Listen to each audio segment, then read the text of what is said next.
Bueno, y lo decíamos en los avances de Arriba Gente cuando les proponíamos al principio del programa lo que íbamos a compartir esta mañana, porque un estudio reveló que los uruguayos tienen una visión bastante negativa de lo que es el momento de la jubilación, lo que es la jubilación en sí mismo, y no se sienten preparados para ese momento, para esa instancia.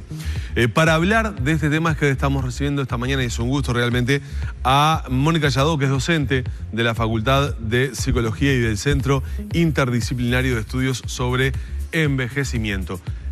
¿Estuvo bien esta síntesis de lo que ha sido el estudio o más o menos? Más o menos. Ahí está. Concretamente, ¿a qué le tenemos miedo?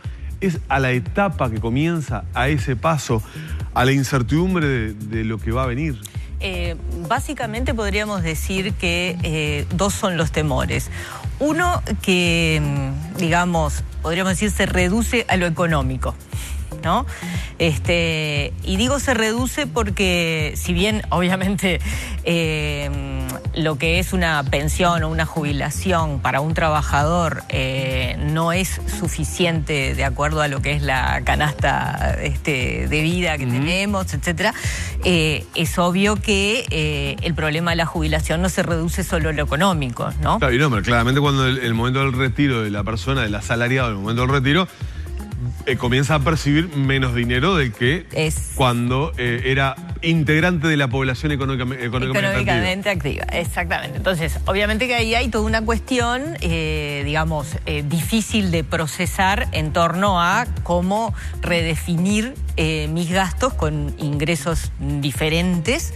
Y por otro lado, sabemos también por los análisis socioestadísticos que hay un porcentaje importante de gente que aún jubilada sigue trabajando para completar sus ingresos. Claro. Digamos, hay mucha gente en esas condiciones. Y después la otra cuestión... Perdón, ¿recordás cifras o datos? Mira, no. y ponele que... Porque tengo la sensación de que es mucha la gente que está en esa condición. Sí. Podríamos decir que, yo no me acuerdo exactamente la cifra, pero podríamos decir que casi un cuarto de la población jubilada trabaja.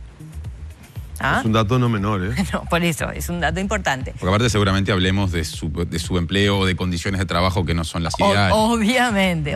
Es el problema adjunto. Sí, obviamente que están trabajando en negro.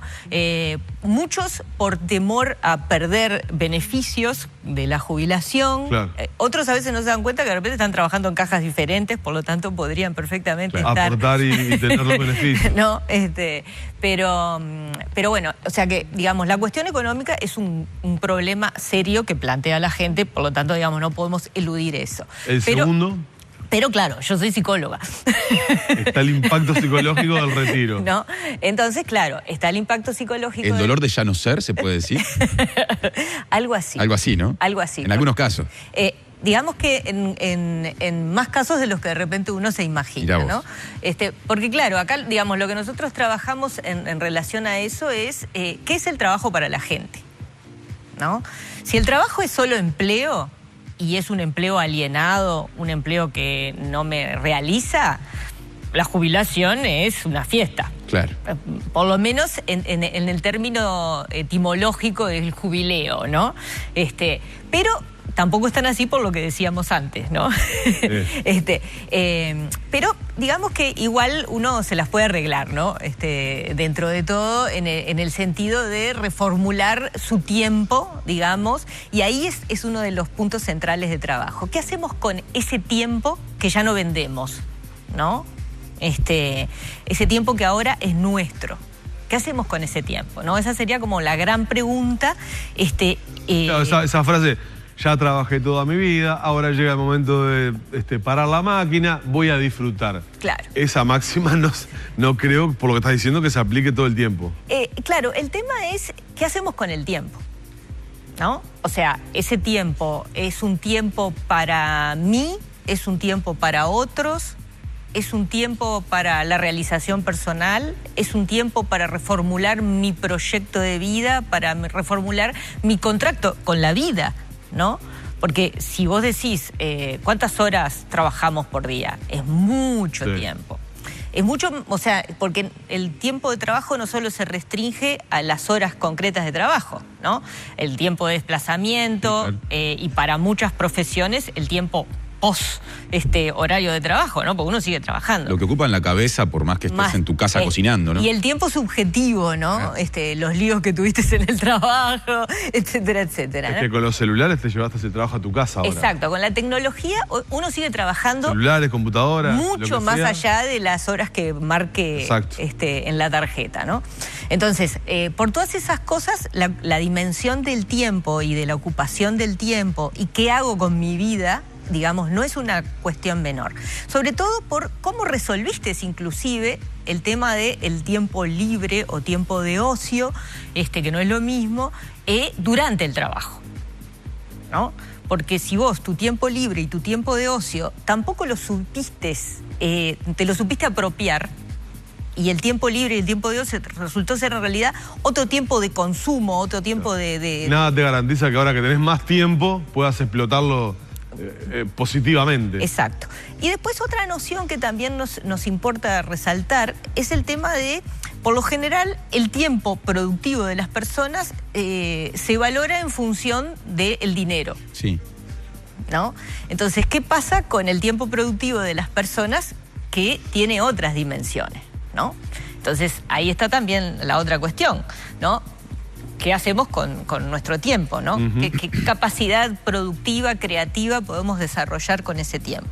Y bueno, y después un tema que es bastante polémico, políticamente hablando, que es trabajar o no trabajar después de jubilado. Claro. Y no solo por lo que decíamos antes de completar los ingresos, sino por, bueno, uno puede seguir trabajando porque mucha gente se siente capaz de seguir produciendo y de seguir ofreciendo cosas, digamos, válidas y ricas a la sociedad, ¿no? Entonces ahí entra, digamos, otra cuestión que entra dentro de lo que sería la dimensión de las políticas públicas, la seguridad social, y otras... Bueno, de hecho el gobierno, el gobierno anterior, el Poder Ejecutivo anterior apeló a personas jubiladas para determinadas tareas específicas con un régimen especial. Exactamente. Bueno, esa es la otra cuestión que podríamos decir.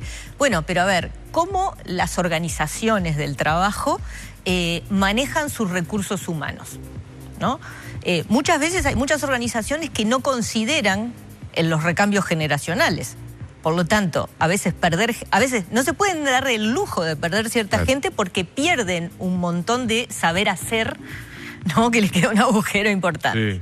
Sí, ¿no? En determinadas áreas es dramático. Exacto. No, por algo... Se jubila a alguien y lloran. Exacto. Claro. Exacto. Bueno, de hecho, por ejemplo, el Zunca es uno de los que ha tomado una iniciativa muy interesante con respecto a, justamente, por los problemas, digamos, de crisis económicas que hubo vacíos de jóvenes que pudieran aprender oficios. Por lo tanto, era necesario la recapacitación, ¿no?, de jóvenes, y para eso llamaron a gente que estaba jubilada. Sí, tareas de especialización.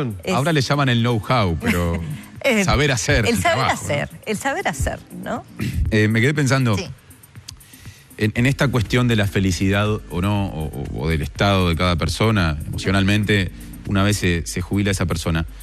¿Cuánto pesa el tener una familia constituida? ¿No? Porque pienso que puede variar la percepción de ese momento de la vida en aquellos casos de personas que tienen hijos, nietos, una pareja estable, digamos, con respecto a quien, llegado el momento, no lo consiguió. Esa es una variable que incide en esta cuestión de soy o no feliz cuando me retiro. Porque el trabajo ocupa mucho tiempo en la vida de uno, ¿no? Obviamente.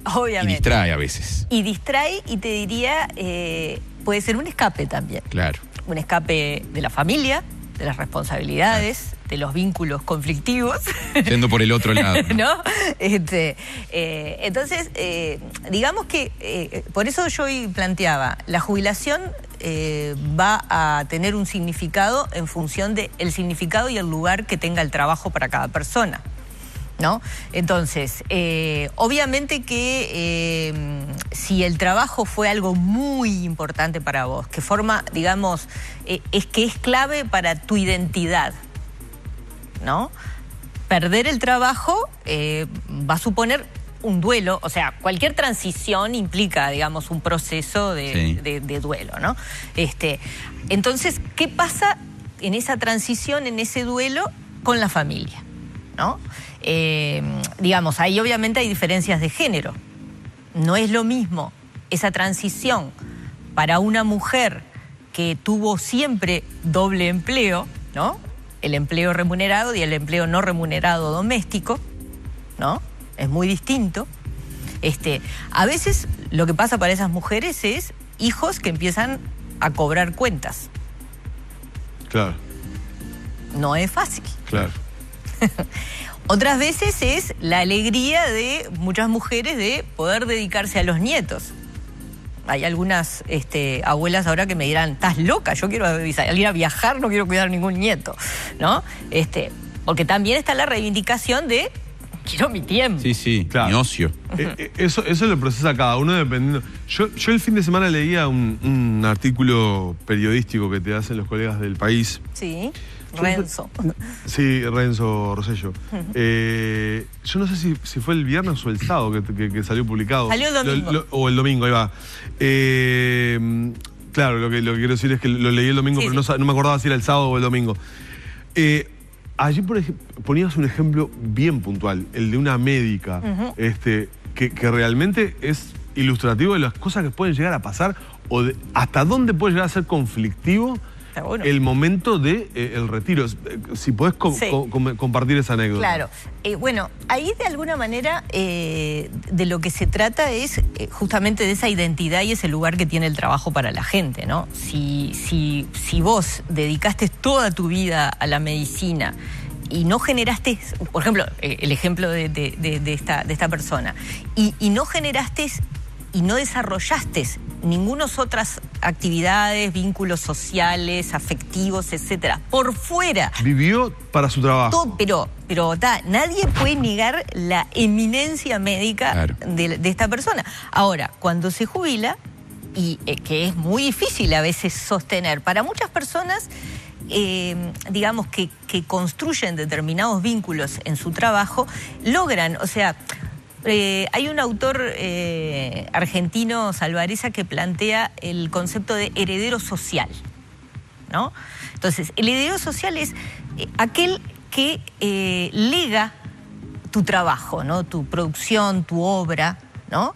Pero porque de alguna manera vos has desarrollado un vínculo con los más jóvenes, que los más jóvenes se sienten habilitados por vos y te reconocen, ¿no? O sea, se genera algo ahí lindo, ¿no? De reconocimientos, de afecto, ¿no? Y entonces siempre vas a tener lugar, por más que te vayas. Es más, no te van a dejar ir, ¿no? Claro. Pero uno que es sabio sabe cuándo irse también, ¿no? Pero hay gente que no logra, o sea, se sienten imprescindibles. ¿Mm? Entonces, uno tiene que aceptarlo. Es prescindible. No, pero en el caso siempre es prescindible.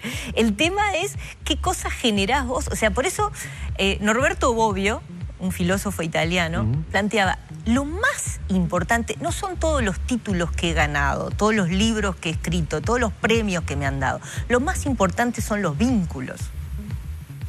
Entonces, irte o quedarte, digamos, en términos de la cuestión de la jubilación, que es mucho de lo que trabajamos en los talleres, ¿no? ¿Cuándo irme? ¿Cómo irme? ¿No? O sea, tiene mucho que ver con esa construcción de vínculos que me van a sostener adentro, afuera, no importa dónde, ¿no? Entonces, esa construcción es fundamental, porque si yo no logré hacer esa construcción o me preocupé por hacer esa construcción, todo eso que era tan importante para mí se va a desvanecer, porque la función, el rol que yo cumplía, ya no lo voy a poder seguir sosteniendo, ¿no? Entonces, eso se va a rellenar, como el caso digamos, al que menciono, se va a rellenar con otras cosas. En ese caso, hipocondría.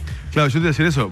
Desarrolló hasta una enfermedad. Es que hay algunos estudios que plantean el tema de digamos, la colocación en el cuerpo del conflicto, ¿no? Y el conflicto acá es un duelo, una pérdida, ¿no? ¿Cómo hago para seguir dialogando contigo? Claro. ¿no? Entonces, en este caso, como era una médica, bueno, sigo dialogando a través de la enfermedad. Claro. De la enfermedad que en este caso es la que, digamos, pero mirá que esto me está pasando, ¿no? O sea, y a veces es real, o sea, siempre hay algo, o sea, la dolencia física se manifiesta, pero también el tema es qué lugar le damos a esa dolencia física, ¿no? Si va a ser el mensajero. Claro. Perdón, Martín, ya que estamos en el caso, debe ser difícil también para el retiro de la actividad de aquella persona o de aquel veterano que está solo, además, ¿no? Debe ser... Porque no es lo mismo, o por lo menos pienso, no es lo mismo retirarse con una red, con la señora, con los hijos que lo van a visitar los fines de semana, con los nietos que viven a 2, 3 cuadras, que pasan que retirarse cuando estás solo.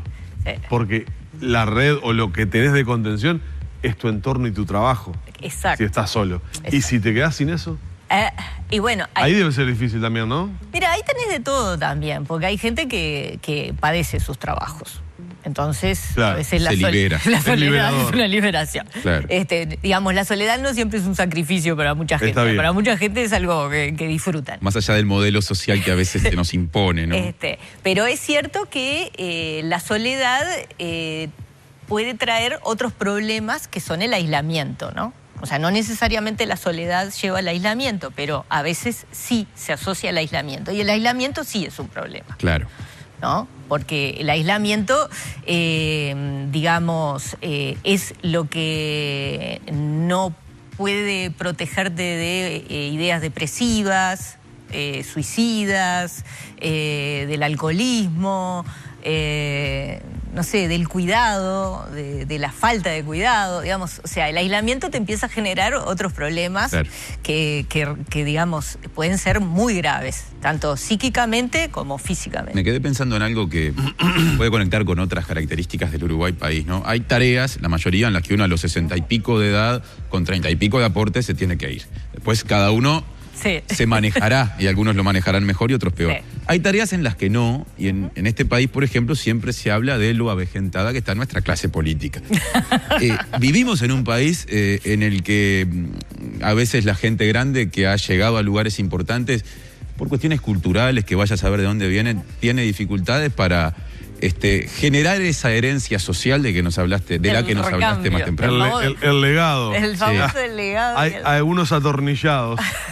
¿Nos pasa algo de eso en algunas esferas? Y bueno, yo ahí sería como, o sea, yo recomiendo ahí, hay gente en ciencias sociales que ha estudiado justamente esta cuestión de... ¿Los tornillos de la silla? De de las dificultades de la transmisión generacional, o más bien diría yo, de la habilitación generacional. Obviamente que en todo esto tiene que haber un equilibrio, ¿no? Porque uno, digamos, el diablo no sabe por diablo, sino por viejo. Entonces, obviamente que un político viejo tiene... Claro. Bueno, en otras sociedades el referente es el viejo y el veterano y el sabio, el jefe de la tribu. Claro, tiene con qué lidiar. Pero bueno, estamos hablando igual de épocas donde la historia era oral. Claro. ¿No? Claro. Entonces la transmisión de la anécdota. Hoy vivimos en la época de las comunicaciones y de la internet. Sí. Por lo tanto, la información no es patrimonio de los más viejos. Lo que sí es patrimonio de los más viejos es un saber hacer. ¿No? Volvemos al saber hacer.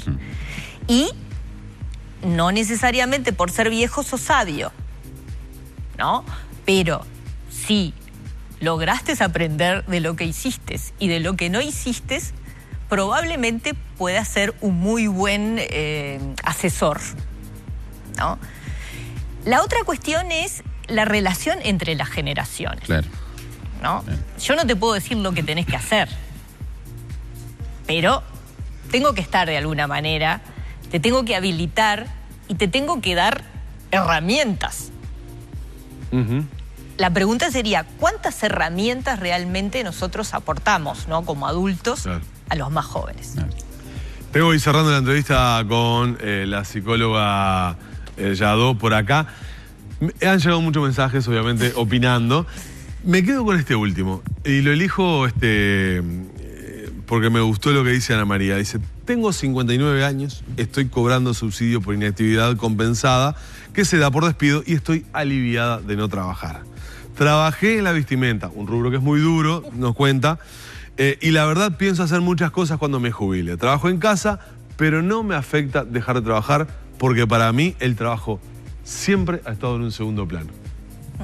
Una posición que por lo menos era uno de los lados y puntos de vista que decíamos, ¿no? Sí. Hay gente que no va a sufrir dejar de trabajar porque nunca fue prioridad o nunca tuvo la importancia que otra gente sí le da. Así que bueno, en realidad, feliz retiro, feliz jubilación, Ana María. Tiro otro gato arriba de la mesa, pero ni siquiera para generar intercambio, solo para dejarlo a cuenta de otras charlas.